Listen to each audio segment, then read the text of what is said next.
The religious profess trust in their imaginary friends, not understanding how trust actually works. So here's a perfect example of what happens when you believe nonsense. Let's watch.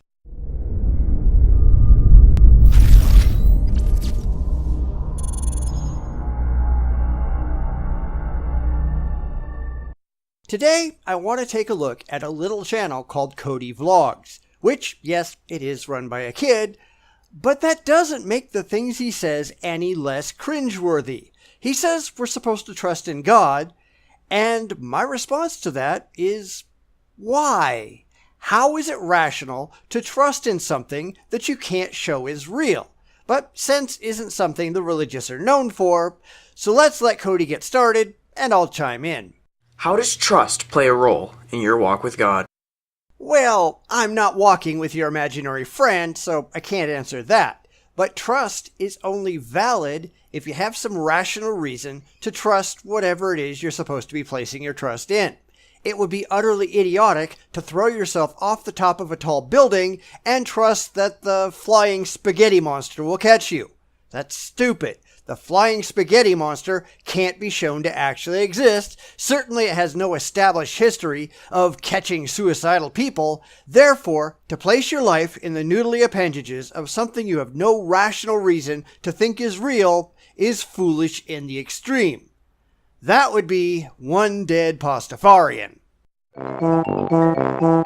Trust is crazy, guys. You have to trust the vehicles you drive, the people you hang around, and even your heater that it won't just catch on fire and explode. No, you don't. Because you have experience with those things. I know the last 10,000 times I turned the key on my car, it started. I know that for the past 50 years, my heater hasn't blown up when I turned it on. I understand the people I hang around with, and I can rely on them based on direct, demonstrable experience of what they've done in the past. But most importantly, you need to trust God that He'll keep you safe.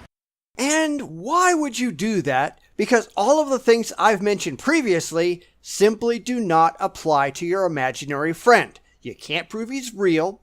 You can't show he's done anything trustworthy. This is just an emotional appeal done because it feels good, not because it makes any rational sense. But this is the religious, so what else is new? We're going to talk about that in this video, but first, let's start from the beginning of the vlog. Sure, might as well get the beginning in there somewhere in the middle. Okay. Everyone say a prayer. Why? Because if whoever is in the back of that ambulance is going to be saved, it won't be some imaginary man in the sky saving him. It will be trained medical professionals and modern medical technology that does it. And those things don't require talking to yourself to work. It's actually kind of weird because in this small town I live in, it's actually pretty unusual to see cops with their sirens on, or ambulances with their sirens on, or fire trucks with their sirens on. You don't see it that much because it just doesn't happen that much, which is a huge blessing.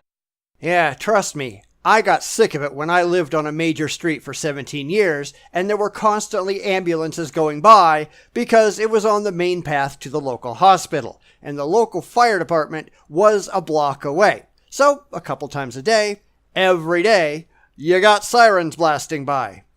That's one thing I absolutely don't miss.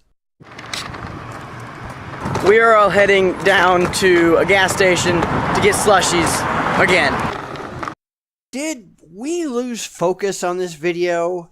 It seems like we're doing some stream of consciousness vlogging. What does any of this have to do with trust? It's just filler. I'm gonna start fast forwarding until I find something worth responding to.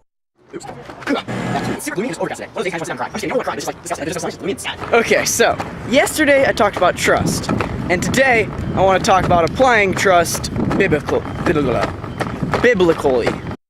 Again, why would anyone in their right mind do that? I mean, other than the fact that when it comes to their religious beliefs, theists are absolutely not in their right minds. I think I just answered my own question. Those who know your name trust in you, for you, Lord, have never forsaken those who seek you. Psalm 9:10. How do you know? Because this is one of those questions that no theist ever wants to bother trying to answer. God hasn't forsaken you? How do you know God exists in the first place? Believing something, no matter how strongly you believe it, that doesn't make it true. And since you can't prove that God is real, and you can't prove God has ever done anything in your life, or at all, then saying God won't forsake you is a completely empty platitude. I just got these fruit snacks because I really like fruit snacks. But let's go see what my mom thinks about trust. So, Mom. Yes. How does trust play a role in your walk with God? If my kids came up to me and asked that, I'd call for those nice men with the white coats that tie in the back. You know, those I love me jackets. But this is really child abuse when you think about it. Taking irrational beliefs and spreading them to people too young to know any better.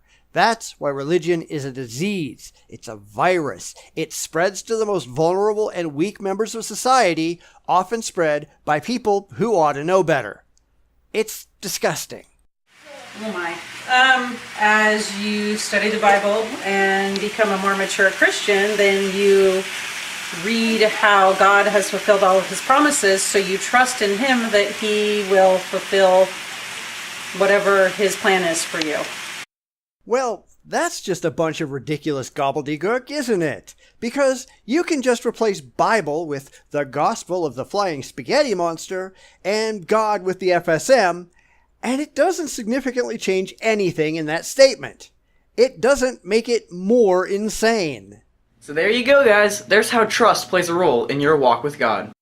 In your mental delusion, you mean? My hoverboard's about to die. Good thing is that I'm not too far from my house, so fingers crossed it'll make it. Because apparently your feet don't work. What the hell's wrong with people today? Anyway, that's about as much of this as I can take. Honestly, Cody, maybe the next time that you see an ambulance, they'll be coming for you and your nutty family. But this is what happens when you're not rational, when you don't care if the things in your head are actually true, so long as they make you feel good. You start talking to yourself and thinking that some magical man in the sky is going to take care of you because you're too lazy and crazy to do it on your own. Now, if you look in the comments on this video, somebody asked him about God providing, and he said, well, I live in a house and I have the internet and I have a computer. Well, if you look, I commented on this and I said, you know, that was your parents. That wasn't your imaginary friend. God isn't sending you a check every month so you can have those things. All right, these people could be a lot worse, which is kind of sad to say about people who have an imaginary friend and a misplaced sense of trust, but this is relatively mild as these things go. But it doesn't make it any better either, especially when you realize that, as I said before, replacing the Christian terminology with that of any other religion or idea or crazy belief, it doesn't make it any better, and it doesn't make it any worse. Christianity isn't the high watermark here. It's just one insane belief among many other insane beliefs, all of which are wholly irrational to take seriously. And when you look at the definition of trust, which is firm belief in the reliability, truth, ability, or strength of someone or something, you realize that in order for that word to have any meaning whatsoever, whatever you're trusting has to be demonstrable. If an adult says, I trust Santa Claus, most people are going to slowly back away, and they should. But just because you replace Santa Claus with the dominant cultural delusion, that doesn't significantly change the statement or make it any more reasonable. But this isn't about reason, it's about feelings, it's about emotions. And when that's all you've got, when it's all you care about, it's no wonder that your rational faculties come crashing down around your ears. No matter how many times I say this, it doesn't get any less true. This whole thing is just sad.